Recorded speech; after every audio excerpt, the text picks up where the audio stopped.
ದೇವರ ಪರಿಶುದ್ಧವುಳ್ಳ ನಾಮಕ್ಕೆ ಸ್ತೋತ್ರವಾಗಲಿ. ಅತಿ ಬೇಗನೆ ಬರುತ್ತೇನೆ ಎಂಬುದಾಗಿ ವಾಗ್ದಾನ ಮಾಡಿರುವ ಕರ್ತನಾದ ಯೇಸು ಕ್ರಿಸ್ತನ ನಾಮದಲ್ಲಿ ನಿಮ್ಮೆಲ್ಲರನ್ನೂ ನಾನು ವಂದಿಸುವಂತವನಾಗಿದ್ದೇನೆ. ದೇವರ ವಾಕ್ಯವು ಹೀಗೆ ಹೇಳುತ್ತೆ. ಕೀರ್ತನೆ 103ನೇ ಅಧ್ಯಾಯ 1 ಮತ್ತು 2ನೇ ವಚನದಲ್ಲಿ, ನನ್ನ ಮನವೇ ಯೆಹೋವನನ್ನು ಕೊಂಡಾಡು, ನನ್ನ ಸರ್ವ ಇಂದ್ರಿಯಗಳು ಆತನ ಪವಿತ್ರ ಕೀರ್ತಿಸಿರಿ.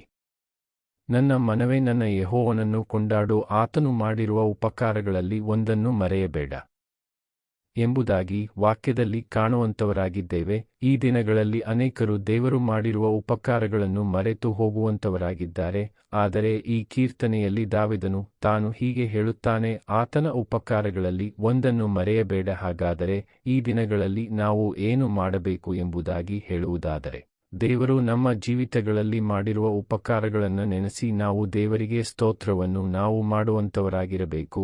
ದೇವರು ನಮ್ಮ ಜೀವಿತಗಳಲ್ಲಿ ಮಾಡಿರುವ ಉಪಕಾರಗಳಲ್ಲಿ ಒಂದನ್ನು ಕೂಡ ನಾವು ಮರೆಯದ ಹಾಗೆ ಪ್ರತಿನಿತ್ಯವೂ ಪ್ರತಿ ಸಮಯದಲ್ಲೂ ನಾವು ದೇವರಿಗೆ ಸ್ತೋತ್ರವನ್ನು ಮಾಡುವಂತವರಾಗಿರಬೇಕು. ದೇವರೇ, ಇದುವರೆಗೂ ನಮ್ಮನ್ನು ನಡೆಸಿದ್ದಕ್ಕಾಗಿ ಸ್ತೋತ್ರ. ದೇವರೇ, ಇದುವರೆಗೂ ನಮಗೆ ಬೇಕಾಗಿರುವಂತೆ ಎಲ್ಲ ಅಗತ್ಯತೆಗಳನ್ನು ಒದಗಿಸಿ ಕೊಟ್ಟು, ನಮಗೆ ಬೇಕಾಗಿರುವಂತಹ ಆರೋಗ್ಯ ಬಲವನ್ನು ಕೊಟ್ಟು ಇದುವರೆಗೂ ನಡೆಸಿದಂಥ ನಿನ್ನ ಕೃಪೆಗಾಗಿ, ನಿನ್ನ ಪ್ರೀತಿಗಾಗಿ ಸ್ತೋತ್ರ ದೇವರೇ ಎಂಬುದಾಗಿ ನಾವು ಪ್ರತಿನಿತ್ಯವೂ ನಾವು ದೇವರಿಗೆ ಸ್ತೋತ್ರವನ್ನು ನಾವು ಮಾಡುವಂತವರಾಗಿರಬೇಕು. ಕೀರ್ತನೆಯಲ್ಲಿ ನಾವು ಈ ರೀತಿಯಾಗಿ ಕಾಣುತ್ತೇವೆ, ಯಾರು ನನಗೆ ಸ್ತುತಿಯಜ್ಞಗಳನ್ನು ಸಮರ್ಪಿಸುತ್ತಾರೋ ಅವರೇ ನನ್ನ ಸನ್ಮಾನಿಸುವರು ಎಂಬುದಾಗಿ. ಹಾಗಾಗಿ ದೇವರ ವಾಕ್ಯ ಹೇಳುವ ಪ್ರಕಾರವಾಗಿ ದೇವರು ಮಾಡಿರುವ ಅಂಥ ಉಪಕಾರಗಳಲ್ಲಿ ಒಂದನ್ನು ಕೂಡ ನಾವು ಮರೆಯದ ಹಾಗೆ ಪ್ರತಿನಿತ್ಯವೂ ಪ್ರತಿ ಸಮಯದಲ್ಲಿಯೂ ನಾವು ದೇವರಿಗೆ ಸ್ತುತಿಗಳನ್ನು ಸ್ತೋತ್ರಗಳನ್ನು ನಾವು ಸಮರ್ಪಿಸುವಂತವರಾಗಿರೋಣ. ನಮಗೆ ಬೇಕಾಗಿರುವಂತಹ